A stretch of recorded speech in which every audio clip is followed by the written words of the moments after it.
Probably the first question that anybody asks about a DWI received in North Carolina is, can I fight the charge?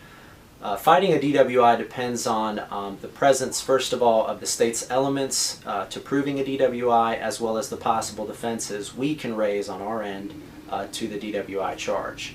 The elements of a DWI are that somebody is driving a vehicle on a public highway while impaired. The state typically is looking at the while impaired prong as their most difficult element to establish. They can show that you're impaired by two methods. The first is by what is called per se intoxication laws. In North Carolina, the legal limit is a .08. If the state introduces a chemical test, whether blood or breath, of impairment above a .08, then that is in and of itself enough to show that you were impaired. If they're not able to show, introduce the chemical test, whether it's because we have suppressed that test from coming into evidence or there is not a chemical test that was performed, then they have to show that the person driving was what's called appreciably impaired. And they can do this by showing that a person has failed standardized field sobriety tests, the officer's sense impressions, so the smell of alcohol on your breath, bloodshot eyes, staggering on your feet, having problems performing any of the tests that they're asking you to perform, any type of poor driving. Those are all ways for the state to prove that you're appreciably impaired, and it's normally a collection of those items that would be used to establish that appreciably impaired prong, as opposed to one particular standardized field sobriety test being performed or one particular element.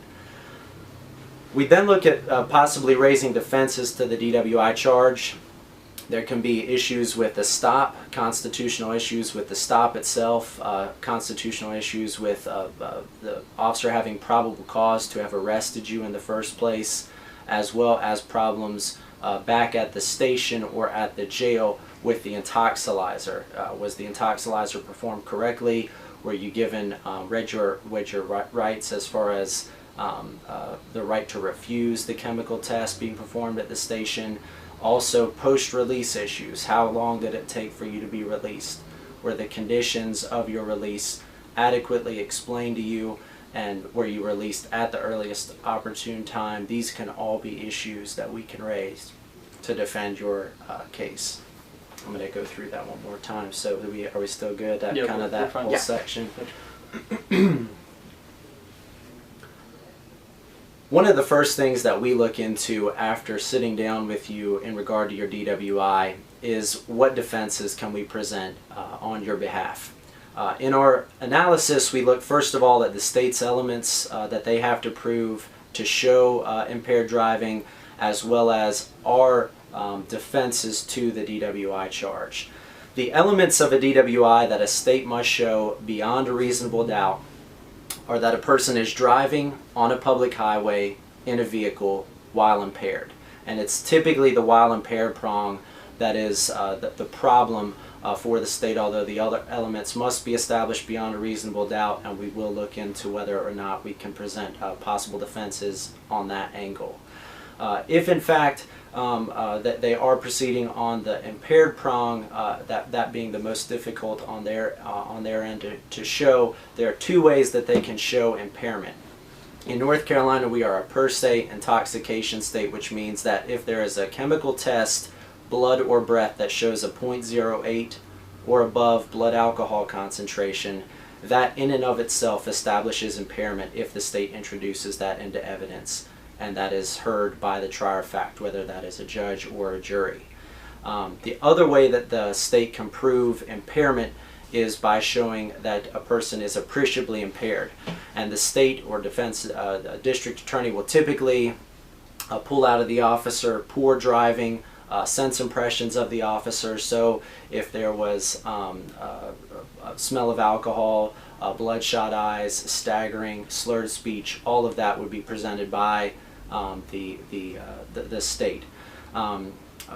Finally, they look at chemical tests, or non-chemical tests that were performed by the officer, standardized field sobriety test, These can include what is called the horizontal gaze nystagmus test, or finger to eye test, where there's an eye check that is performed by the officer, a walk and turn test where you would take 9 steps down and turn and take 9 steps back, as well as a one-leg stand test.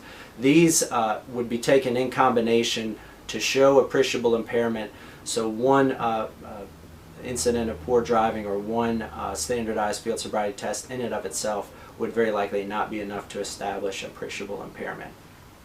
We'd also look into potential defenses that we could raise, including the lack of the officer to have reasonable suspicion to stop you in the first place, that the officer did not have the right to pull you over, probable cause to have arrested you if there's an issue with the officer not having enough to have placed you under arrest and take you back to the station. If there was not enough evidence of impairment there at the roadside, then you cannot be arrested for impaired driving. And then we'll look into procedural issues that would have occurred at the actual jail, those including issues with the chemical analysis being performed, issues with the intoxilizer itself, as well as issues related to release. You have to be released as quickly really as possible in a DWI case, and we'll look into those issues as well.